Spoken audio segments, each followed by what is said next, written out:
Terima kasih juga buat teman-teman media yang selalu mengikuti updatean dari Rumah Tahfiz Zuratul Quran.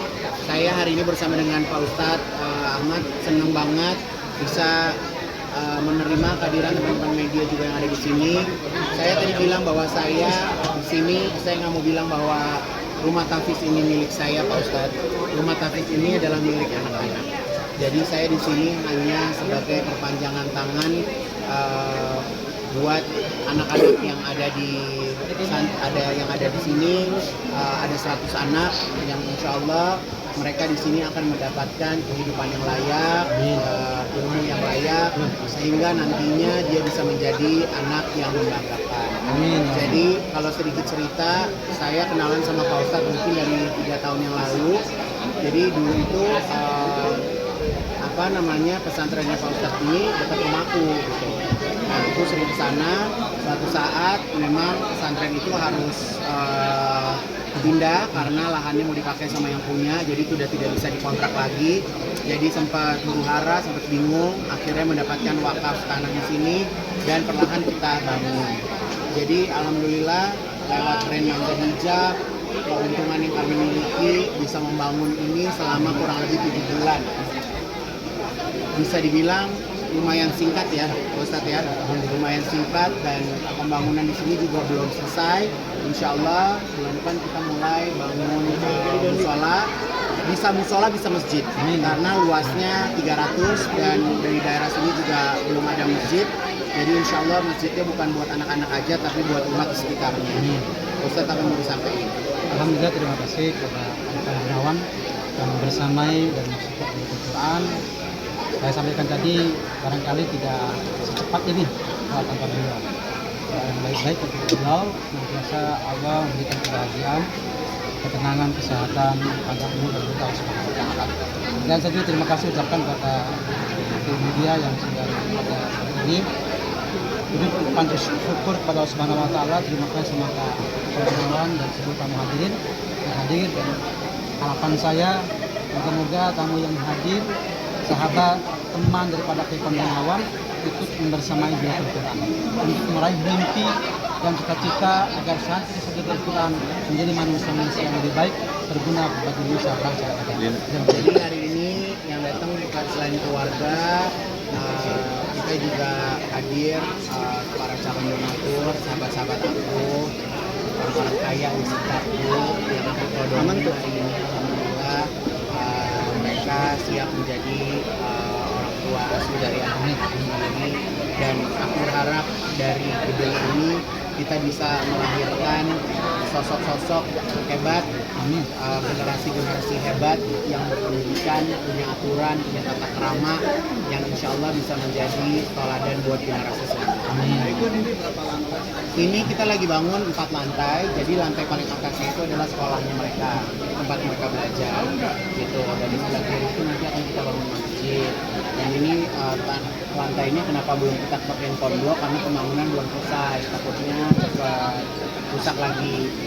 Jadi kurang lebihnya seperti itu.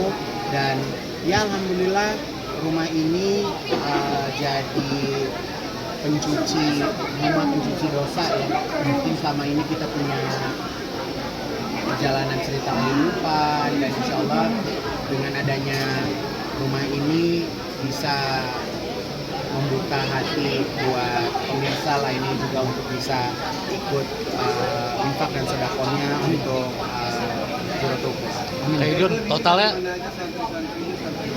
Banyaknya dari mana aja Pak? Bumi, Bogor, Cianjur, sama Ciamis.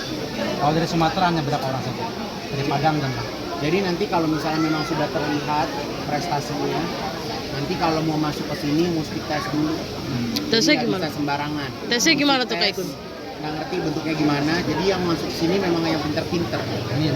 Jadi memang yang pinter agama, yang pinter pendidikan lainnya insya Allah. Jadi pengennya memang menjadi pusat pendidikan buat anak-anak sih. Jadi makanya saya tuh kadang saya sibukin anak-anak supaya nggak diundang-undang orang. Jadi saya bilang sama Pak Ustadz, saya nggak demen Pak Ustadz kalau misalnya anak-anak aku diundang-undang orang gitu. Biarin aja, dia sekolah, dia belajar, dia main, ya kan, di lingkungan yang ada. Gun totalnya ada berapa sih? Jadi anak-anak sekarang sini yang paling hebat udah hafal berapa juz? ada yang udah hafal 5 juz.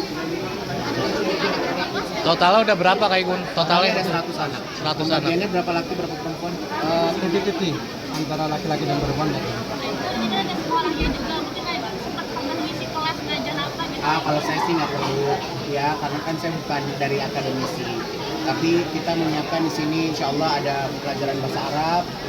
Sore pagi. Kita sekarang ada belajar bahasa Inggris, ada juga nanti pengenalan komputer, IT itu juga penting, dan nanti juga ada penyaluran bakat. Jadi mereka itu punya bakat mengarah kemana. Jadi saya berharap mereka lulus SMA juga langsung mendapatkan beasiswa dari kampus Mercu Buana. Ya itu udah solid. Jadi kita harus pantau hasil atau nilai-nilai yang dikehendaki dari kampus Mercu Buana. Jadi insya Allah mereka langsung lanjut kuliah. Amin. Gak usah pusing lagi kuliah ketiga. Kak Igun misalnya nanti salah satu dari sini ada yang pengen jadi desainer nih, Oh, akan ada masalah. ditutorin nggak? Mau jadi desainer bisa langsung kerja di brand. Akan turun langsung nggak ngajarin gitu? Kalau nggak langsung ngajarin sih kayaknya nggak ada waktu ya. Saya nyari duit aja buat anak-anak. Tapi kalau misalnya mau kerja di perusahaan saya monggo. Tapi base-nya ada di Bandung, jadi nggak ada masalah. Jadi saya pengennya mereka itu setelah mereka lulus SMA, mereka harus mandiri. Jadi mereka udah nggak bisa tinggal lagi di sini. Jadi mereka udah harus tinggal sendiri kampus. Jadi yang bisa tinggal di rumah ini cuma sampai SMA aja.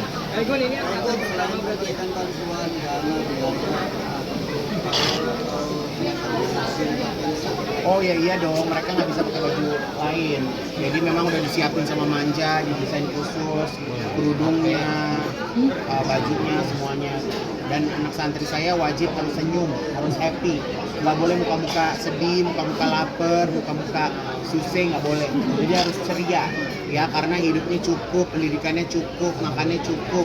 Ya, jadi aku pengennya seperti itu. Jadi aku nggak mau anakku menjadi mental yang lemah, ya karena kita dalam mencari dana, membangun ini nggak ada istilah yang lemah-lemah. Jadi kita benar-benar hardcore. Ini nggak ada kali pembangunan 8 bulan bisa jadi 4 lantai gini nih. Buat aku udah luar biasa banget. Oh gratis dong, gratis. Mereka gratis di sini. Jadi mereka pulang hanya setahun sekali, kecuali mungkin kalau ada keadaan yang mendesak. Ya kalau kesibukan itu kan juga Allah yang ngatur ya. Jadi saya juga nggak perlu kesini 24 jam. Kalau kepikiran apa-apa juga tinggal telepon Pak Ustadz.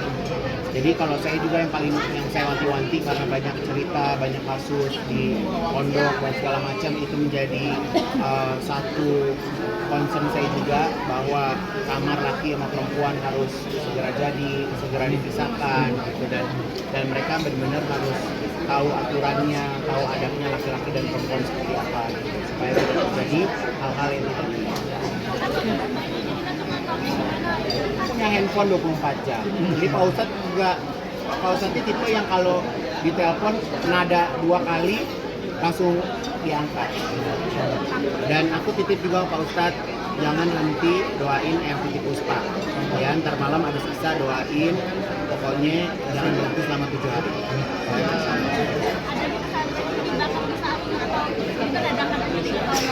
Apa gimana? Saya tuh balik lagi orangnya random ya. Saya kalau diminta malah belum tentu saya kasih. Tapi kalau saya ngelihat langsung dan ikut ngerasain, itu hatinya benar-benar tergerak. Kemarin itu waktu pas beliau harus keluar dari rumah, aku sempat keliling-keliling cari rumah kontrakan ya Pak Ustadz ya. Akhirnya Pak Ustadz cerita kalau misalnya Pak Ustadz udah mendapatkan tanah belakang.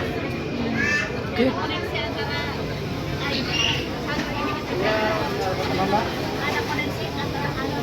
Koneksi pasti ada dong. Dan lagi pula kalau saya kan memang sudah ada grup ya, jadi memang sudah saya wasiatkan keuntungan dari brand aku dialihkan ke sini. Walaupun mungkin kita bangun ini nggak langsung jebret ya Pak Ustadz ya, benar-benar menikmati dari satu tingkat ke tingkat selanjutnya gitu. Jadi saya juga mengajarkan bahwa saat kita minta sama Allah aja sekali doa belum tentu besok langsung ada. Jadi saya pengen anak-anak juga punya mental itu. Jadi bukannya mental meminta, tapi mental memohon kepada Allah. Jadi mau segala apapun ya mintanya sama Allah. Nanti perpanjangan tangannya bisa lewat siapa. Waktu dekat ini akan mengeluarkan kerudung terbaru dan kita melihat kemarin kondisinya sepertinya sudah kondusif dan sekarang semakin tidak baik. Jadi tergerak lagi hati saya untuk membuat karya untuk teman-teman kita yang sahabat-sahabat muslim kita yang ada di Palestina. Makan apa. Jadi dalam waktu dekat ini aku juga mau ajak anak-anak jalan-jalan, mau ke aviarinya Ivan Hakim, itu lagi cari tanggal. Jadi pokoknya intinya mereka yang ada di sini adalah tempat mereka tinggal, tempat mereka belajar, tempat mereka menjadi anak yang nantinya bisa menjadi generasi yang baik. Oke. Kegiatan tempat untuk mereka beribadah dan belajar kalau sudah dibuka dari mereka sendiri. Doa yang terbaik. Beliau selalu kami doakan. Mungkin tidak bisa bertemu setiap saat dan setiap hari, tapi insya Allah doa anak-anak mengingatkan beliau dikarenakan selalu sehat dan bimbingan tidak harus bermasalah. Jadi Pak Ustadz doain juga insya Allah tanggal 26 ini nanti aku akan haji. Insya Allah bisa jadi haji yang mabrur walaupun mendadak berangkatnya, tapi insya Allah bisa istiqomah itu yang paling penting karena aku manusia pasti ada akhir daunnya Pak Ustadz. Jadi ya itu aja sih. Oke.